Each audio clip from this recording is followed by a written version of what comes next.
sama-sama kita saksikan kisah pendek mengenai hak pekerja.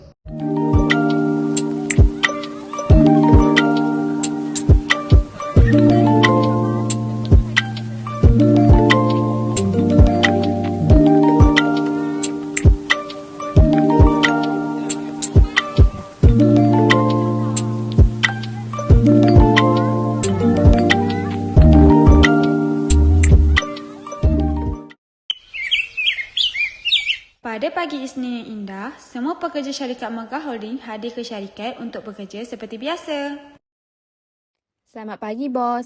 Saya ada perkara yang ingin memaklumkan kepada bos mengenai gaji pekerja di syarikat ini. Selamat pagi, Melissa. Kenapa dengan gaji pekerja di syarikat ini? Seperti bos sedia maklum, pada 1 Mei 2022, pihak kerajaan telah meningkatkan kadar gaji minimum daripada 1,200 kepada 1,500, yang mana akta tersebut diguna pakai bagi syarikat yang mempunyai lebih daripada 5 orang pekerja. Disebabkan syarikat kita mempunyai lebih daripada 5 pekerja, jadi kita naikkan gaji minimum syarikat ini, bos. Alah, tidak perlu naikkan gaji pekerja. Pekerja bukan peka pun dengan hak mereka. Biarkan saja selagi mereka tidak bising. Kalau begitu, baik bos, saya akan ikut perintah bos. Hai Nadia, bawa bekal je hari ini? Hai Melissa, yelah dengan gaji kita sekarang 1,200 mana cukup. Gaji minimum kita tak naik ke Melissa untuk bulan Julai nanti. Saya sudah memaklumkan kepada bos, tetapi bos enggan menaikkan gaji minimum pekerja.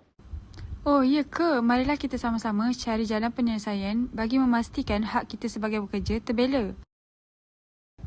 Hai Amira, awak pekerja dari Pejabat Tenaga Kerja kan? Saya ingin bertanya bagaimana saya ingin membuat aduan terhadap majikan di syarikat saya kerana majikan saya tidak melaksanakan kenaikan gaji minima di syarikat saya bekerja. Hai Nadia, ya saya bekerja di sini. Kamu boleh terus masuk ke pejabat ini untuk terus membuat aduan. Ataupun kamu boleh membuat aduan melalui surat kepada Jabatan Tenaga Kerja. Telefon ke talian Telekerja JTK dan menulis email rasmi kepada Jabatan Tenaga Kerja Semenanjung Malaysia. Okey, baiklah. Tetapi dokumen apa yang diperlukan untuk membuat aduan tersebut? Dokumen yang diperlukan adalah seperti kad pengenalan, surat lantikan, kontrak perkhidmatan, slip gaji, slip bayaran upah, kad kedatangan, surat tunjuk sebab, surat penamatan kerja jika berkenaan dan dokumen lain yang berkaitan dengan kontrak penggajian. Dokumen ini semua kamu perlu ada bagi memudahkan urusan aduan tu nanti. Baiklah, saya akan membuat aduan ini bagi membela hak pekerja di syarikat saya bekerja. Terima kasih Amira.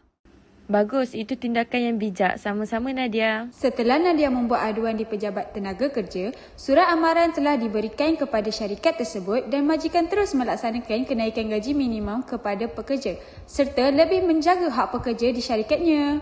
Mereka semua bekerja dengan gembira kerana hak mendapat gaji minimum sepatutnya telah dilaksana dan majikan lebih menjaga hak pekerja di syarikat tersebut.